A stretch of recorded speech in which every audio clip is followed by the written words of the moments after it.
Don't kiss and tell. That's how the old saying goes. And it definitely has some merit to it. You can do some serious damage to a relationship, particularly a new one, if you start sharing intimate details. Michelle Walton is a couples communication scholar, and she is here to tell us more about it. Michelle, it's good to see you again. Hey, good to see you, Danny. How are you today? I'm good. This seems like this is just, good common sense. Well, it is, but here it is, this subject for me actually came from a story that was in the news probably about a week and a half ago. You probably heard about the Facebook mom who posted the picture on her page of some guys talking on a train ride from Philadelphia about their infidelities. And underneath the picture, she posted something like, is this your husband? He's a cheater, etc. Oh, no. So when it hit all the media outlets, it started to kind of come to me, well, the bigger issue here really is about kissing and telling. How do we manage the secrets that friends tell us about their relationship issues? So, there are certain things that the research says. Firstly, there was a study published in a journal called Personal Relationships that said that people only share information with others based upon them being able to gauge what their response is going to be. Right. So you're not going to tell bad things to someone you think is going to think poorly of you for doing them.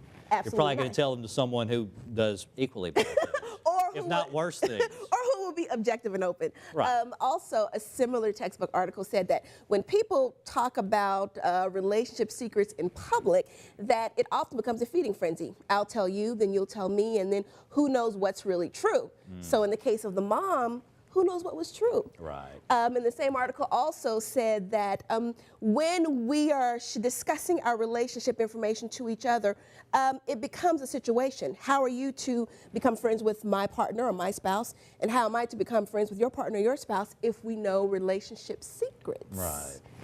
So therein lies the problem.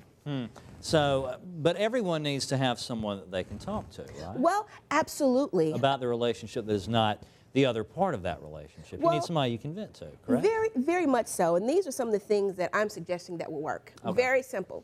Honor, respect, and protect. Okay? To honor, you definitely want to be a supporter and not a reporter. Okay? Yes. In that instance, when someone shares some relationship information with you, keep the confidence. Very simple. To respect, think of the ABCs. Always be careful. What goes on between two people should stay between two people, period. If you're the person in the relationship. And regarding protect, very, very important. Never mistake friendship for kinship. So if you're telling me information about, your marriage especially, that's family business. And if I'm privy to it, it's up to me to set my boundaries, protect myself, and also protect the friendship that I have with you. Basically, it's your family business and essentially none of my business. I can see how people can be put in very awkward situations.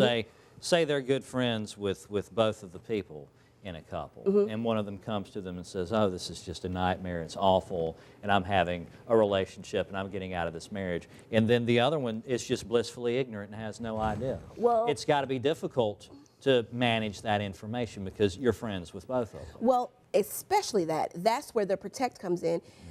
As the friend, as the listener, you've got to protect yourself. And that way, set boundaries. Decide what you will or won't be privy to, okay? Protect yourself in that way. And also protect the integrity of their partnership, understanding that they're married regardless, and if the person who is blissfully unaware of what's happening, if they find out, they may demand that you not be friends anymore. That happens. You gotta pick. There it is. Yeah. I'm taking the house, the car, and Danny. Yeah, you very can have much the so. dog and Tony. Very much so. So let that be today's love lesson. All right, super. All right. Thank you so much, Thank Michelle. you. Michelle's on Twitter. Just do the Twitter thing at MS Speaks. Well, it's not unusual.